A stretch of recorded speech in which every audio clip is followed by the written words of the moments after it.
ಬೆಂಗಳೂರಿನಲ್ಲಿ ದಿನೇ ದಿನೇ ಮಳೆಯ ಆರ್ಭಟ ಜೋರಾಗ್ತಿದೆ. ಧಾರಾಕಾರವಾಗಿ ಸುರಿದ ಮಳೆಗೆ ಯಲಹಂಕದ ಪುಟ್ಟೇನಹಳ್ಳಿ ಕೆರೆ ಸುತ್ತಮುತ್ತಲಿನ ಆ ಪ್ರದೇಶಗಳಿಗೆ ಮಳೆಯ ನೀರು ಸುರಿದು ಭಾರೀ ಅವಾಂತರ ಸೃಷ್ಟಿಯಾಗಿದೆ. ನಾರ್ತ್ ವುಡ್ ಅಪಾರ್ಟ್ಮೆಂಟ್ ಸಂಪೂರ್ಣವಾಗಿ ಜಲಾವೃತಗೊಂಡು ನಿವಾಸಿಗಳೆಲ್ಲರೂ ಪರದಾಡುವಂತಾಯಿತು. ಕಳೆದ ಒಂದು ವಾರದಿಂದ ರಾಜಕಾಲುವೆಯಿಂದ ನೀರು ಹರಿತಾ ಇದ್ದು ಕೊಳಚೆ ನೀರಿನ ವಾಸನೆಯಿಂದ ಸ್ಥಳೀಯರಿಗೆ ಸಂಕಷ್ಟ ಎದುರಾಗಿದೆ. ಏರಿಯಾದಲ್ಲಿ ತುಂಬಿರುವ ನೀರನ್ನು ಮೋಟಾರ್ನಿಂದ ಹೊರಹಾಕೋದಕ್ಕೆ ಜನ ಹರಸಾಹಸ ಪಟ್ಟಿದ್ದಾರೆ. ರಾಜಕಾಲುವೆಯಿಂದ ನೀರು ತುಂಬಿ 20ಕ್ಕೂ ಹೆಚ್ಚು ಮನೆಗಳಿಗೆ ಸಂಕಷ್ಟ ಎದುರಾಗಿತ್ತು.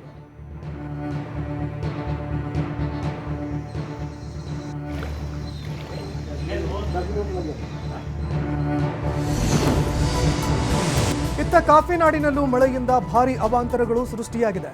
ಭಾರೀ ಮಳೆಯಿಂದಾಗಿ ರಸಗೊಬ್ಬರದ ಅಂಗಡಿಗೆ ಮೋರಿ ನೀರು ನುಗ್ಗಿದ್ದು ಲಕ್ಷಾಂತರ ಮೌಲ್ಯದ ರಾಸಾಯನಿಕ ಗೊಬ್ಬರ, ಸಿಮೆಂಟ್ ನಾಶವಾಗಿದೆ.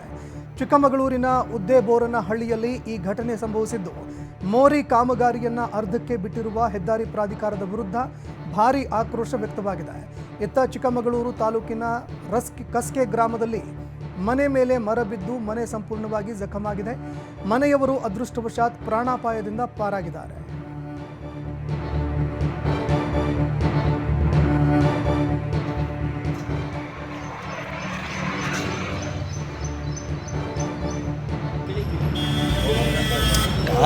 ನಾವು ಮೆಂಬರ್ ಕ್ಲೋಸ್ ಆದ ಮಲೆನಾಡು ಶಿವಮೊಗ್ಗ ಜಿಲ್ಲೆಯಲ್ಲಿ ಧಾರಾಕಾರ ಮಳೆಯಾಗಿರುವ ಹಿನ್ನೆಲೆಯಲ್ಲಿ ಭಾರೀ ಅವಾಂತರ ಸೃಷ್ಟಿಯಾಗಿದೆ. ಧಾರಾಕಾರವಾಗಿ ಸುರಿದ ಮಳೆಯ ಹಿನ್ನೆಲೆಯಲ್ಲಿ ಶಿವಮೊಗ್ಗ ನಗರದ ಗುಡ್ಡೇಕಲ್ನಲ್ಲಿ ದೇವಸ್ಥಾನಕ್ಕೆ ಸೇರಿದ ಮದುವೆ ಛತ್ರಕ್ಕೆ ಮಳೆ ನೀರು ನುಗ್ಗಿದೆ. ಮದುವೆಗೆ ಆಗಮಿಸಿದ್ದ ಸಂಬಂಧಿಕರು ಛತ್ರದಲ್ಲಿ ತಿಂಡಿ ಮಾಡುವ ವೇಳೆ ನೀರು ನುಗ್ಗಿ ಭಾರೀ ಅವಾಂತರ ಸೃಷ್ಟಿಯಾಗಿತ್ತು. ಮಳೆ ನೀರಿನ ನಡುವೆ ಮದುವೆಗೆ ಆಗಮಿಸಿದ್ದ ಬಂಧು ಮಿತ್ರರು ಉಪಹಾರವನ್ನು ಸೇವಿಸಿ ತೆರಳಿದರು.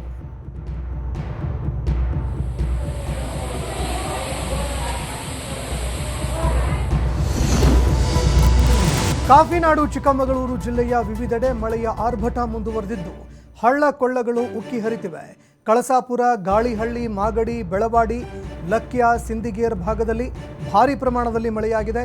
ಈ ಪರಿಣಾಮದಿಂದ ರಸ್ತೆ, ಸೇತುವೆ ಮೇಲೆ ನೀರು ತುಂಬಿ ಹರಿತಾ ಇದ್ದಂತೆ ಕೆರೆಗಳು ಕೂಡ ಸಂಪೂರ್ಣ ತುಂಬುವ ಹಂತಕ್ಕೆ ತಲುಪಿದ್ದು ಐತಿಹಾಸಿಕ ಮಾಗಡಿ ದೊಡ್ಡ ಕೆರೆಗೂ ಕೂಡ ಭಾರೀ ಪ್ರಮಾಣದ ನೀರು ಹರಿದಿದೆ. ಹಳ್ಳ ಕೊಳ್ಳಗಳು ಮೈದುಂಬಿ ಹರಿತಾ ಇದ್ದು ಜನರಲ್ಲಿ ಸಂತಸ ಮನೆ ಮಾಡಿದೆ.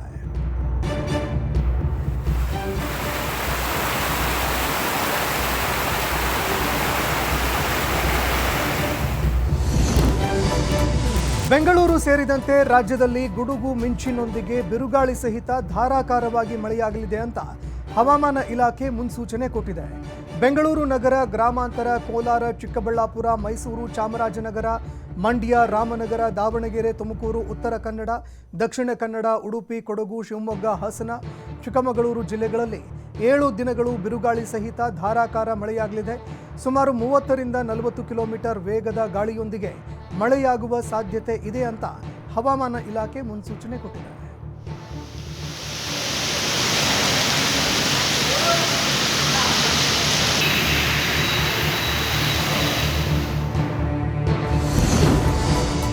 ಮೈಸೂರು ಜಿಲ್ಲೆಯ ನಂಜನಗೂಡು ತಾಲೂಕಿನ ತಗಡೂರು ಗ್ರಾಮದಲ್ಲಿ ಅಸ್ವಸ್ಥಗೊಂಡಿದ್ದ 114 ಜನರಲ್ಲಿ 3 ಕಾಲರಾ ರೋಗ ದೃಢವಾಗಿದೆ. ಗ್ರಾಮದಲ್ಲಿ 25 ಪುಟ್ಟ ಮಕ್ಕಳು ಸೇರಿ 114 ಜನರಿಗೆ ವಾಂತಿ ಭೇದಿಯಾಗಿರುವ ಕಾರಣದಿಂದಾಗಿ ಅವರನ್ನ ಆಸ್ಪತ್ರೆಗೆ ದಾಖಲು ಮಾಡಲಾಗಿತ್ತು. ತೀವ್ರ ಅಸ್ವಸ್ಥರಾಗಿರುವ 5ರನ್ನ ಹೆಚ್ಚಿನ ಚಿಕಿತ್ಸೆಗೆ ಅಂತ ಮೈಸೂರು ಜಿಲ್ಲಾ ಆಸ್ಪತ್ರೆಗೆ ರವಾನೆ ಮಾಡಲಾಗಿದೆ. ಉಳಿದ ಅಸ್ವಸ್ಥರಿಗೆ ತಗಡೂರು ಆಸ್ಪತ್ರೆಯಲ್ಲೇ ಚಿಕಿತ್ಸೆ ನೀಡಲಾಗ್ತಾ ಇದೆ. ವೈದ್ಯಾಧಿಕಾರಿಗಳು ಗ್ರಾಮದಲ್ಲಿ ಬೀಡು ಬಿಟ್ಟಿದ್ದು ಕೈಪಂಪಿನಲ್ಲಿ ಇರುವಂತಹ ಕಲುಷಿತ ನೀರು ಸೇವನೆ ಮಾಡಿದ್ರಿಂದಾಗಿ ಅಸ್ವಸ್ಥರಾಗಿರೋದು ತಿಳಿದುಬಂದಿದೆ. ಅಲ್ಲದೆ ಅನಾರೋಗ್ಯಕ್ಕೆ ಅಧಿಕಾರಿಗಳ ನಿರ್ಲಕ್ಷ್ಯ, ಕಾರ್ಯವೈಖರಿ ಕಾರಣ ಅಂತ ಗ್ರಾಮಸ್ಥರು ಆಕ್ರೋಶ ವ್ಯಕ್ತಪಡಿಸಿದ್ದಾರೆ. ಆರೋಗ್ಯ ಹಾಗೂ ಜಿಲ್ಲಾಧಿಕಾರಿಗಳು ಗ್ರಾಮಕ್ಕೆ ಭೇಟಿ ನೀಡಿ ಮಾಹಿತಿ ಸಂಗ್ರಹಿಸಿದ್ದಾರೆ.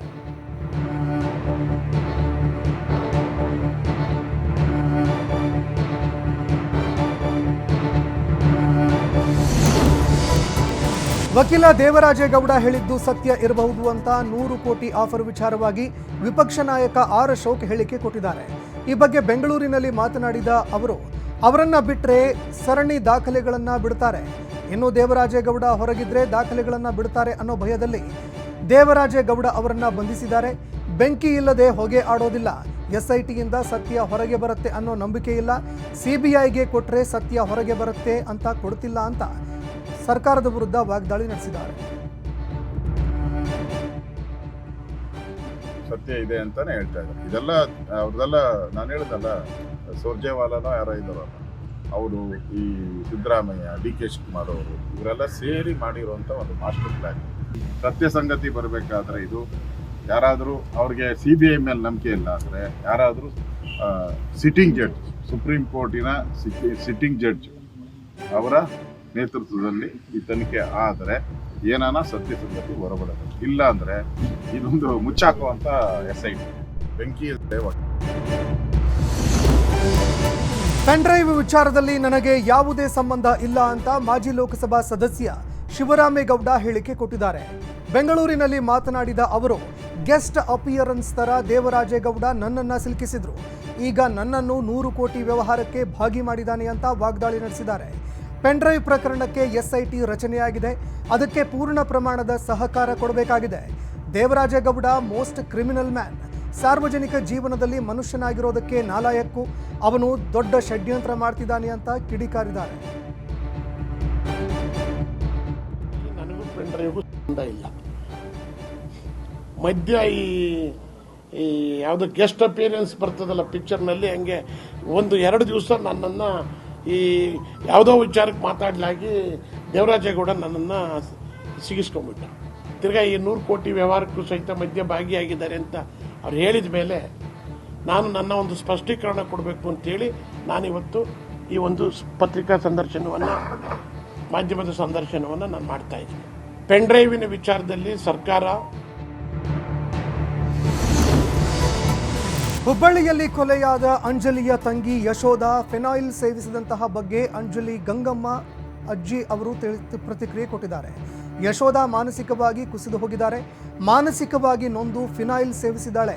ತಮ್ಮೊಡನೆ ಇಡೀ ಸಮಾಜ ನಿಂತಿದೆ, ಆದರೂ ಕೂಡ ಪೊಲೀಸರು ಮಾತ್ರ ಆರೋಪಿಗೆ ಚಿಕಿತ್ಸೆ ಕೊಡಿಸ್ತಾ ಇದ್ದಾರೆ. ಆತನನ್ನ ಗುಣಮುಖನನ್ನಾಗಿ ಮಾಡೋದಕ್ಕೆ ಪ್ರಯತ್ನ ಮಾಡ್ತಾ ಇದ್ದಾರೆ. ಇದನ್ನೇ ಮನಸ್ಸಿಗೆ ಹಚ್ಕೊಂಡಿದ್ದಾಳೆ. ಶನಿವಾರ ಬೆಳಗ್ಗೆಯಿಂದಲೂ ಆಕೆ ಮಾನಸಿಕವಾಗಿ ಕುಗ್ಗಿದ್ಲು. ಅಕ್ಕನ ನೆನಪಲ್ಲೇ ರಾತ್ರಿ ಮನೆಯಲ್ಲಿ ಫಿನಾಯಿಲ್ ಕುಡಿದಿದ್ಲು. ಕೂಡಲೇ ಆಕೆಯನ್ನ ಆಸ್ಪತ್ರೆಗೆ ದಾಖಲಿಸಿದ್ವಿ. ಇದೀಗ ಆಕೆ ಗುಣಮುಖಳಾಗ್ತಿದ್ದಾಳೆ ಅಂತ ತಿಳಿಸಿದ್ದಾರೆ. ಸಿಗುದಿಲ್ಲ, ಅವಂಗ ಕೊಲೆ ಮಾಡೋದಲ್ಲ, ಅವನಿಗೆ ಇನ್ನೂ ಹೆಚ್ಚಿಗೆ ಕೊಡಕ್ಕೆ ಕುಂತಾರ. ನಮ್ಮ ಅಕ್ಕನಿಗೆ ಜನ್ಮಕ್ಕೆ ಇದಕ್ಕೆ ಆತ್ಮಕ್ಕೆ ಶಾಂತಿ ಸಿಗೋದಿಲ್ಲ ಅನ್ನೋ ಸಂಕಟಕ್ಕೆ ಅಂತ ತೊಗೊಂಡಾಡ್ರಿ ಒಳಗೆ ಹೋಗಿ. ಯಾರಿಗೆ ಹೇಳಿದ್ರಿ ಇವ್ರು ಏನು ಮಾಡಂಗಿಲ್ಲ, ಇವ್ರು ನಾನಾ ಏನಾರು ಒಂದು ಮಾಡ್ಕೊಂಡ್ರೆ ಅವಾಗ 4 ಮಂದಿ ಕೂಡಿ ಏನಾರು ಇದು ಮಾಡ್ತಾರೆ ಅಂತ ಹಿಂಗೆ ಮಾಡಿದ್ದೆ. ನ್ಯಾಯ ಹುಬ್ಬಳ್ಳಿಯಲ್ಲಿ ಹತ್ಯೆಯಾದ ಅಂಜಲಿ ಕುಟುಂಬಕ್ಕೆ ಸಹಾಯ ಮಾಡೋದಕ್ಕೆ ಹಿರೇಮಠದ ಚಂದ್ರಶೇಖರ ಸ್ವಾಮೀಜಿ ಮುಂದಾಗಿದ್ದಾರೆ. ಬೆಳಗಾವಿ ಜಿಲ್ಲೆಯ ಹುಕ್ಕೇರಿ ಪಟ್ಟಣದಲ್ಲಿ ಇರುವ ಮಠದ ಸ್ವಾಮೀಜಿ ದೀಕ್ಷೆಯನ್ನ ಪಡೆದು ಜೋಳಿಗೆ ಹಾಕಿ ಭಿಕ್ಷೆ ಬೇಡಿದ್ದಾರೆ. ಭಿಕ್ಷೆ ಬೇಡಿ ತಂದ ಹಣವನ್ನು ಅಂಜಲಿ ಕುಟುಂಬಕ್ಕೆ ನೀಡೋದಕ್ಕೆ ಮುಂದಾಗಿದ್ದಾರೆ. ಒಟ್ಟು 50,000 ರೂಪಾಯಿ ಅಂಜಲಿ ಕುಟುಂಬಕ್ಕೆ ನೀಡೋದಕ್ಕೆ ಸ್ವಾಮೀಜಿ ನಿರ್ಧಾರ ಮಾಡಿದ್ದಾರೆ. ಅಂಜಲಿ ಕುಟುಂಬ ತುಂಬಾ ಕಷ್ಟದಲ್ಲಿ ಇದೆ. ಒಂದಾದ ಬಳಿಕ ಒಂದು ಕೊಲೆಗಳು ನಡೀತಿವೆ. ಈ ವಿಚಾರದ ಬಗ್ಗೆ ಪ್ರತಿಭಟನೆಗಳು ಹೇಗೆ ಬೇಕೋ ಸಹಾಯದ ಹಸ್ತವೂ ಕೂಡ ಬೇಕಾಗತ್ತೆ. ಕೊಲೆ ಮಾಡಿದವರಿಗೆ ಕೂಡಲೇ ಮರಣದಂಡನೆ ಶಿಕ್ಷೆಯನ್ನು ನೀಡಬೇಕು ಅಂತ ಆಗ್ರಹ ಮಾಡಿದ್ದಾರೆ. ಹುಡುಗಿಯ ಕುಟುಂಬ ನಾವು ಅಲ್ಲಿ ಏನು ಬಂದಿರ್ತದಲ್ಲ ಎಲ್ಲ ಹಣ ಅದನ್ನೂ ತಗೊಂಡು ಮತ್ತು ಮಠದಿಂದನೂ ವಿಶೇಷವಾಗಿ ಆ ಶ್ರೀಮಠದಿಂದ ಸುಮಾರು 50,000 ರೂಗಳನ್ನು ಅವಳಿಗೆ ನೀಡುವಂಥ ಕೆಲಸವನ್ನು ಆ ಕುಟುಂಬಕ್ಕೆ ನೀಡುವಂಥ ಕೆಲಸ ಮಾಡ್ತಾ ಇದ್ದೀವಿ. ಬಹುಶಃ ಸರ್ಕಾರ ಎಚ್ಚೆತ್ತುಕೊಳ್ಬೇಕು. ನಮಗೆ ಕೈಯೊಳಗೆ ಇನ್ನೊಂದು ನೆನಪಲ್ಲಿಟ್ಟುಕೊಳ್ಳಿ, ಸ್ವಾಮಿಗಳ ಕೈಯೊಳಗೆ ಜೋಳಿಗೆನೂ ಇರ್ತದೆ, ಜೋಳಿಗೆಯ ಜೊತೆಗೆ ಬೆತ್ತನೂ ಇರ್ತದೆ.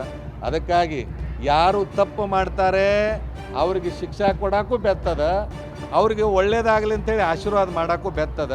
ಅದಕ್ಕೆ ನಾವೆಲ್ಲರೂ ಇವತ್ತು ಅರ್ಥ ಮಾಡ್ಕೋಬೇಕು.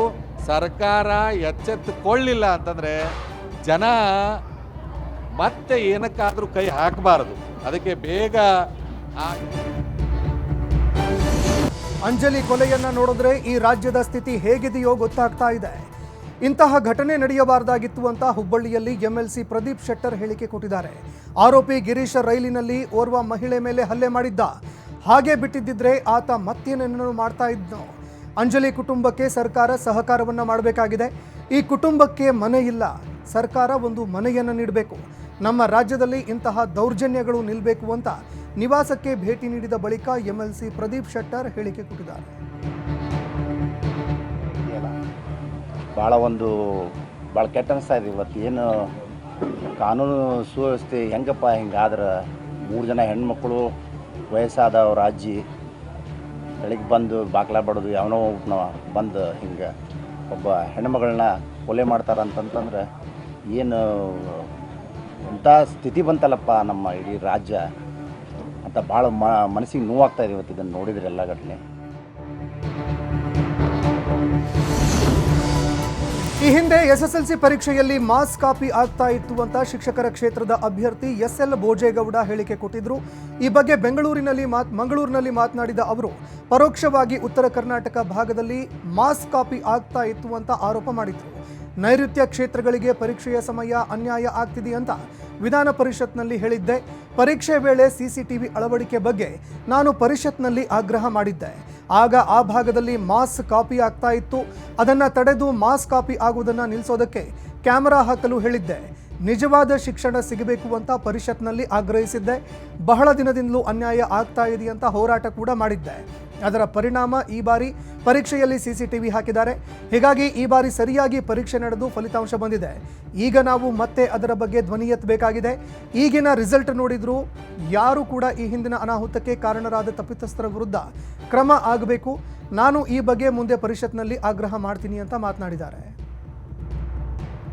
ನೋಡಿ, ನಿಜವಾಗಿಯೂ ಕೂಡ ದಕ್ಷಿಣ ಕನ್ನಡ ಜಿಲ್ಲೆ, ಅವಿಭಾಜ್ಯ ದಕ್ಷಿಣ ಕನ್ನಡ ಜಿಲ್ಲೆಗೆ ಶಿವಮೊಗ್ಗದಲ್ಲಿರ್ತಕ್ಕಂಥ ಇನ್ಕ್ಲೂಡಿಂಗ್ ಚಿಕ್ಕಮಗಳೂರು ನಮ್ಮ ಕ್ಷೇತ್ರದಲ್ಲಿ ನಿಜವಾದ ಉತ್ತಮವಾದ ಕ್ವಾಲಿಟಿ ಆಫ್ ಎಜುಕೇಷನ್ ಸಿಗ್ತಾ ಇದೆ. ಅದು ಸರಿಯಾದ ರೀತಿ ಆಗ್ತಾ ಇಲ್ಲ. ಬೇರೊಂದು ಕಾಣದ ಕೈಗಳು ಕೆಲಸ ಮಾಡ್ತಾ ಇದ್ದಾವೆ. ಇದರ ಬಗ್ಗೆ ಗಂಭೀರವಾಗಿ ನೀವು ಸರ್ಕಾರ ತಗೊಳ್ಬೇಕು ಅಂತೇಳಿ ನಾವೊಂದು ಚರ್ಚೆ ವಿಷಯವಾಗಿ ಮಾತಾಡಿದಂಥ ಸಂದರ್ಭದಲ್ಲಿ ನಮ್ಮ ಕೋಟಾ ಶ್ರೀನಿವಾಸ ಅವರು ಕೂಡ ಭಾಗವಹಿಸಿದ್ದಾರೆ ಆ ಚರ್ಚೆಯಲ್ಲಿ. ಕಲ್ಲಿನಿಂದ ಜಜ್ಜಿ ಯುವಕನನ್ನ ಬರ್ಬರವಾಗಿ ಹತ್ಯೆ ಮಾಡಿರುವ ಘಟನೆ ವಿಜಯಪುರ ನಗರದ ಎಪಿಎಂಸಿ ಮಾರುಕಟ್ಟೆಯಲ್ಲಿ ನಡೆದಿದೆ.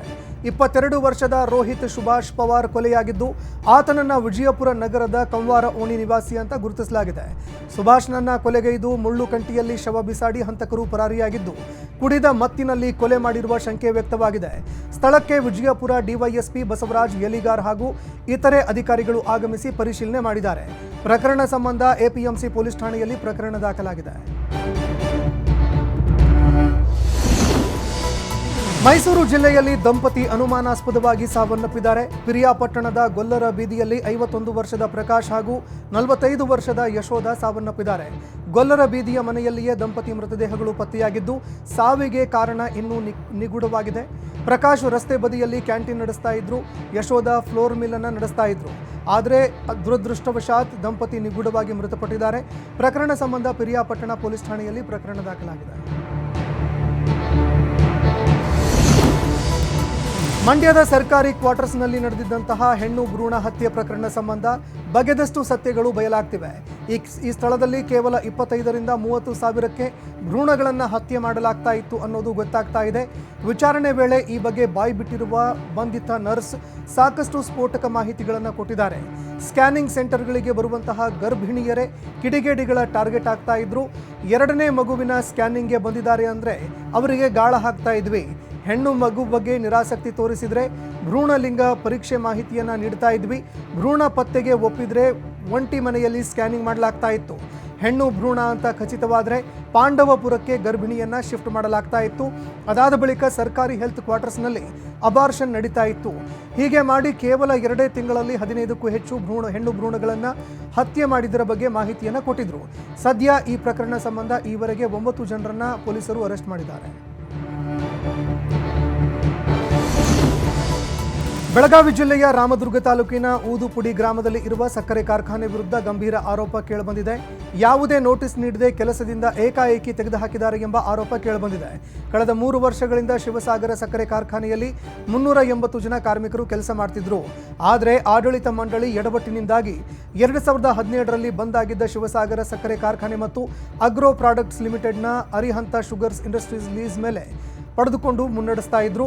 ಆದರೆ ಕಳೆದ 2 ದಿನಗಳ ಹಿಂದೆ ಜಮಖಂಡಿ ಮೂಲದ ಗುಳಗುಂಟಿ ಎಂಬವರಿಗೆ ಸಕ್ಕರೆ ಕಾರ್ಖಾನೆ ಮಾರಾಟವಾಗಿದ್ದು ಇಲ್ಲಿನ ಸಿಬ್ಬಂದಿ ಸೆಕ್ಯೂರಿಟಿ ಗಾರ್ಡ್ ಒಳಗೆ ಬಿಡುತ್ತಿಲ್ಲ ಅನ್ನುವಂತಹ ಆರೋಪ ಕೇಳಿಬಂದಿದೆ.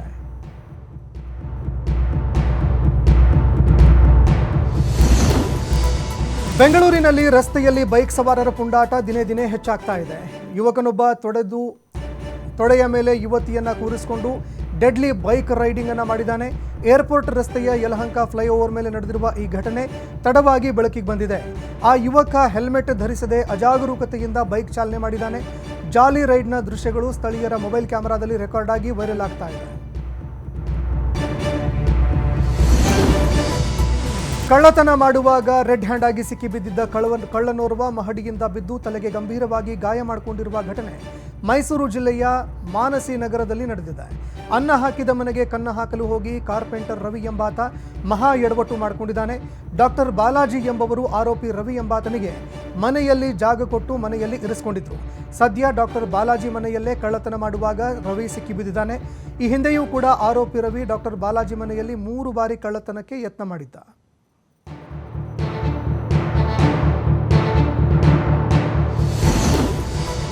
ಸೈಬರ್ ಕ್ರೈಮ್ಗಳನ್ನು ಮಾಡೋದಕ್ಕೆ ವಿದೇಶಕ್ಕೆ ಸಿಮ್ಗಳನ್ನು ರವಾನೆ ಮಾಡ್ತಿದ್ದ ಆರೋಪಿ ಬೆಂಗಳೂರಿನಲ್ಲಿ ಅರೆಸ್ಟ್ ಆಗಿದ್ದಾನೆ. ಕಳೆದ ತಿಂಗಳು ಬೆಂಗಳೂರಿನಿಂದ ತೈವಾನ್ಗೆ ಬುಕ್ ಆಗಿದ್ದ ಪಾರ್ಸಲ್ನ ಏರ್ಪೋರ್ಟಲ್ಲಿ ಎಕ್ಸ್ರೇ ಸ್ಕ್ಯಾನಿಂಗ್ ಮಾಡಿದಾಗ 24 ಸಿಮ್ಗಳು ಪತ್ತೆಯಾಗಿದ್ವು. ಅದೇ ರೀತಿ ಮತ್ತೊಂದು ಪಾರ್ಸಲ್ನಲ್ಲೂ ಕೂಡ 111 ಸಿಮ್ಗಳು ಪತ್ತೆಯಾಗಿದ್ವು. ಈ ಬಗ್ಗೆ 2 ಪ್ರತ್ಯೇಕ ಪ್ರಕರಣಗಳನ್ನು ದಾಖಲಿಸಿಕೊಂಡಿದ್ದ ಪೊಲೀಸರು ಸದ್ಯ ಒಂದು ಪ್ರಕರಣದಲ್ಲಿ ಆರೋಪಿಯನ್ನು ಬಂಧಿಸಿದ್ದಾರೆ. ಇನ್ನು ಆರೋಪಿಗಳು ಈ ಸಿಮ್ಗಳನ್ನು ಬಳಸಿ ಬೇರೆ ದೇಶದಲ್ಲಿ ಕುಳಿತುಕೊಂಡು ಸೈಬರ್ ಕ್ರೈಮ್ಗಳನ್ನು ಎಸಗೋದಕ್ಕೆ ಸಂಚು ರೂಪಿಸ್ತಾ ಇದ್ರು ಅಂತ ತಿಳಿದು ಬಂದಿದೆ.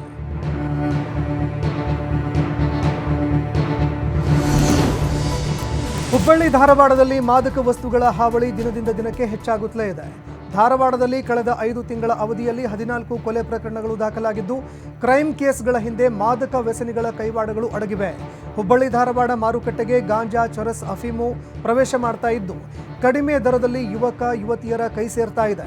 ಕಾಲೇಜು ವಿದ್ಯಾರ್ಥಿಗಳನ್ನೇ ಟಾರ್ಗೆಟ್ ಮಾಡಿ ಬಹುಪಾಲು ಕಾಲೇಜುಗಳು ಇರುವಂತಹ ರಸ್ತೆಗಳಲ್ಲೇ ಈ ದಂಧೆಕೋರರು ಅಡ್ಡೆಗಳನ್ನು ಮಾಡಿಕೊಂಡಿದ್ದಾರೆ. ಆದರೆ ಅವಳಿ ನಗರದಲ್ಲಿ ಡ್ರಗ್ಸ್ ದಂಧೆಯನ್ನು ಮಟ್ಟ ಹಾಕುವಲ್ಲಿ ಪೊಲೀಸ್ ಅಧಿಕಾರಿಗಳು ಮಾತ್ರ ಹಿಂದೆ ಉಳಿದಿದ್ದಾರೆ ಅಂತ ಆರೋಪ ಕೇಳಿಬರ್ತಿದ್ದಾರೆ.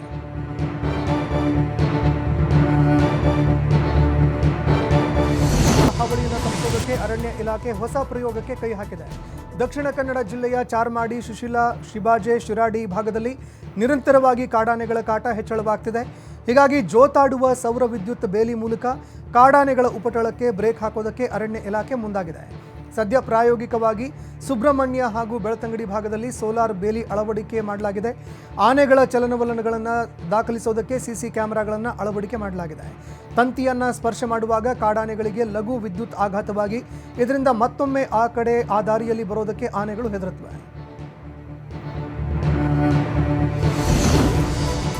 ವಿಜಯಪುರ ಜಿಲ್ಲೆಯಲ್ಲಿ ಬಿಸಿಲಿನ ತಾಪಮಾನ ದಿನದಿಂದ ದಿನಕ್ಕೆ ಹೆಚ್ಚಳವಾಗ್ತಿರುವ ಹಿನ್ನೆಲೆಯಲ್ಲಿ ಮದ್ಯಪ್ರಿಯರಲ್ಲಿ ಬಿಯರ್ ಬೇಡಿಕೆ ಕೂಡ ಹೆಚ್ಚಾಗ್ತಿದೆ.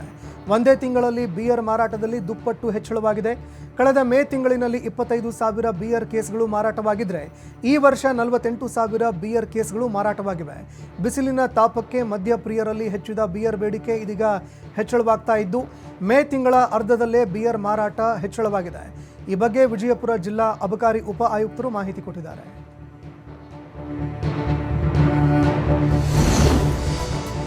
ದೆಹಲಿಯಲ್ಲಿ ಲೋಕಸಭೆ ಚುನಾವಣಾ ಕಣ ದಿನದಿಂದ ದಿನಕ್ಕೆ ರಂಗೇರ್ತಿದ್ದು, ಈವರೆಗೂ ಚುನಾವಣಾ ಆಯೋಗ ಬರೋಬ್ಬರಿ 8,889 ಕೋಟಿ ರೂಪಾಯಿ ಮೌಲ್ಯದ ವಸ್ತುಗಳನ್ನು ವಶಕ್ಕೆ ಪಡೆದುಕೊಂಡಿದೆ. ಈ ಬಗ್ಗೆ ಚುನಾವಣಾ ಸಮಿತಿ ಮಾಹಿತಿ ಕೊಟ್ಟಿದ್ದು, ಈವರೆಗೂ ದೇಶದಾದ್ಯಂತ ಮತದಾರರಿಗೆ ಹಂಚೋದಕ್ಕೆ ಸಂಗ್ರಹಿಸಲಾಗಿದ್ದ ಸುಮಾರು 8,889 ಕೋಟಿ ರೂಪಾಯಿ ಮೌಲ್ಯದ ವಸ್ತುಗಳನ್ನು ವಶಕ್ಕೆ ಪಡೆಯಲಾಗಿದೆ. ಈ ಪೈಕಿ 45% ಡ್ರಗ್ಸ್, ಮಾದಕ ದ್ರವ್ಯಗಳು ಮತ್ತು ನಗದು, ಲೋಹದ ವಸ್ತುಗಳನ್ನು ವಶಕ್ಕೆ ಪಡೆಯಲಾಗಿದೆ. ಹಿಂದೊಮ್ಮೆ ನಿರ್ಭಯಾ ಪ್ರಕರಣದಲ್ಲಿ ನ್ಯಾಯಕ್ಕಾಗಿ ಹೋರಾಡಿದ ಆಪ್ ನಾಯಕರೇ ಈಗ ಆರೋಪಿಯನ್ನ ಬೆಂಬಲಿಸ್ತಾ ಇದ್ದಾರೆ ಅಂತ ರಾಜ್ಯಸಭೆಯ ಆಪ್ ಸದಸ್ಯೆ ಸ್ವಾತಿ ಮಾಲಿವಾಲ್ ಹೇಳಿಕೆ ಕೊಟ್ಟಿದ್ದಾರೆ. ಅಂದು ನಿರ್ಭಯಾಗೆ ನ್ಯಾಯ ಒದಗಿಸಬೇಕು ಅಂತ ನಾವೆಲ್ಲರೂ ಬೀದಿಗಿಳಿದಿದ್ವಿ. ಇಂದು 12 ವರ್ಷಗಳ ನಂತರ ಸಿಸಿಟಿವಿ ದೃಶ್ಯಗಳನ್ನು ಕಣ್ಮರೆಯಾಗಿಸಿ ಆರೋಪಿಯ ರಕ್ಷಣೆಗೆ ಬೀದಿಗಿಳಿದಿದ್ದಾರೆ. ಅಲ್ಲದೆ ಅಬಕಾರಿ ನೀತಿ ಹಗರಣದಲ್ಲಿ ಜೈಲಿನಲ್ಲಿ ಇರುವ ಆಪ್ ನಾಯಕ ಮನೀಶ್ ಸಿಸೋಡಿಯಾ ಹೊರಗೆ ಇದ್ದಿದ್ರೆ ಬಹುಶಃ ಇಷ್ಟು ಕೆಟ್ಟ ಪರಿಸ್ಥಿತಿ ನಮಗೆ ಎದುರಾಗ್ತಿರ್ಲಿಲ್ಲ ಅಂತ ಅವರು ಹೇಳಿಕೆ ಕೊಟ್ಟಿದ್ದಾರೆ.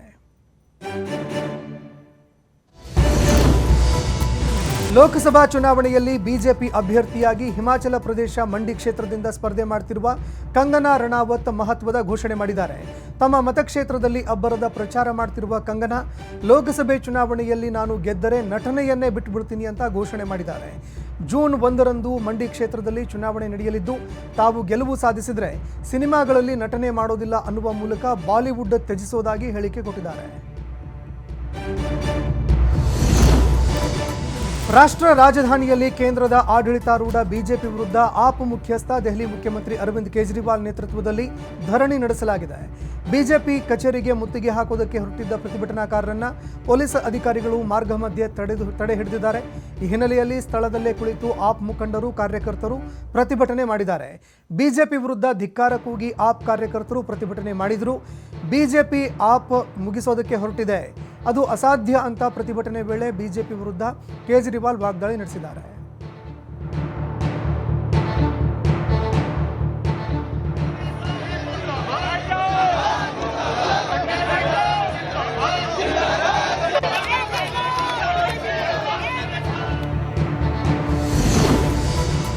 ಧೈರ್ಯವಿದ್ರೆ ನಮ್ಮೆಲ್ಲರನ್ನ ಒಟ್ಟಿಗೆ ಜೈಲಿಗೆ ಹಾಕಿ ಅಂತ ಆಮ್ ಆದ್ಮಿ ಪಕ್ಷದ ರಾಷ್ಟ್ರೀಯ ಜಂಟಿ ಕಾರ್ಯದರ್ಶಿ ಪೃಥ್ವಿ ರೆಡ್ಡಿ ಅವರು ಪ್ರಧಾನಿ ನರೇಂದ್ರ ಮೋದಿ ಅವರಿಗೆ ಸವಾಲು ಹಾಕಿದ್ದಾರೆ. ಈ ಬಗ್ಗೆ ದೆಹಲಿಯಲ್ಲಿ ಮಾತನಾಡಿದ ಅವರು, ವಿರೋಧ ಪಕ್ಷದ ಒಬ್ಬೊಬ್ಬ ನಾಯಕನನ್ನ ಒಂದೊಂದು ನೆಪದಲ್ಲಿ ಜೈಲಿಗೆ ಕಳಿಸುವ ಕಷ್ಟವನ್ನ ಪ್ರಧಾನಿ ನರೇಂದ್ರ ಮೋದಿ ಅವರು ತೆಗೆದುಕೊಂಡಿದ್ದಾರೆ. ಅವರಿಗೆ ಸುಲಭವಾಗಲಿ ಎಂಬ ನಿಟ್ಟಿನಲ್ಲಿ ಪಕ್ಷದ ಎಲ್ಲ ಮುಖಂಡರು ಒಟ್ಟಾಗಿ ಬಂದಿದ್ದೇವೆ. ಇನ್ನು ಆಪ್ ರಾಜಕೀಯ ಪಕ್ಷ ಮಾತ್ರವಲ್ಲ, ಒಂದು ಪ್ರಬುದ್ಧ ವಿಚಾರ. ಆ ವಿಚಾರವನ್ನ ಎಂದಿಗೂ ಮುಗಿಸೋದಕ್ಕೆ ಸಾಧ್ಯವಿಲ್ಲ. ನಮ್ಮನ್ನ ಜೈಲಿನಲ್ಲಿ ಇಡಬಹುದು, ನಮ್ಮ ಬ್ಯಾಂಕ್ ಖಾತೆಗಳನ್ನು ತಡೆ ಹಿಡಿಬಹುದು, ಕಚೇರಿಯಿಂದ ಹೊರಹಾಕಬಹುದು. ಆದರೆ ಅರವಿಂದ್ ಕೇಜ್ರಿವಾಲ್ ಅವರು ಹುಟ್ಟು ಹಾಕಿರುವಂತಹ ವಿಚಾರವನ್ನ ಕೊನೆಗಾಣಿಸೋದಕ್ಕೆ ಸಾಧ್ಯವಿಲ್ಲ ಅಂತ ಕಿಡಿಕಾರಿದ್ದಾರೆ.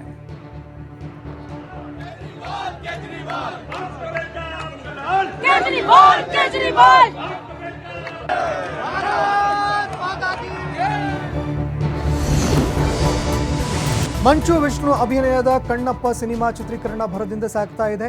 ಈಗಾಗಲೇ ಕಣ್ಣಪ್ಪ ತೆಲುಗು ಸಿನಿಮಾದಲ್ಲಿ ದೊಡ್ಡ ತಾರಾ ಬಳಗ ಕೂಡ ಇದೆ. ಪ್ರಭಾಸ್ ಮಲಯಾಳಂನ ಸ್ಟಾರ್ ನಟ, ಮೋಹನ್ ಲಾಲ್ ತೆಲುಗು ಕಾಮಿಡಿ ಕಿಂಗ್ ಬ್ರಹ್ಮಾನಂದಂ ಇನ್ನಿತರೆ ಸ್ಟಾರ್ ನಟರು ಈ ಸಿನಿಮಾದಲ್ಲಿ ನಟಿಸ್ತಾ ಇದ್ದಾರೆ. ಇದೀಗ ಸ್ಟಾರ್ ನಟಿಯೊಬ್ಬರು ಚಿತ್ರತಂಡಕ್ಕೆ ಸೇರ್ಕೊಂಡಿದ್ದಾರೆ. ನಟಿ ಕಾಜಲ್ ಅಗ್ರವಾಲ್ ಇದೀಗ ಕಣ್ಣಪ್ಪ ಸಿನಿಮಾ ತಂಡ ಸೇರ್ಕೊಂಡಿದ್ದಾರೆ. ಈ ಬಗ್ಗೆ ಚಿತ್ರತಂಡ ಅಧಿಕೃತವಾಗಿ ಹೇಳಿಕೊಂಡಿದೆ.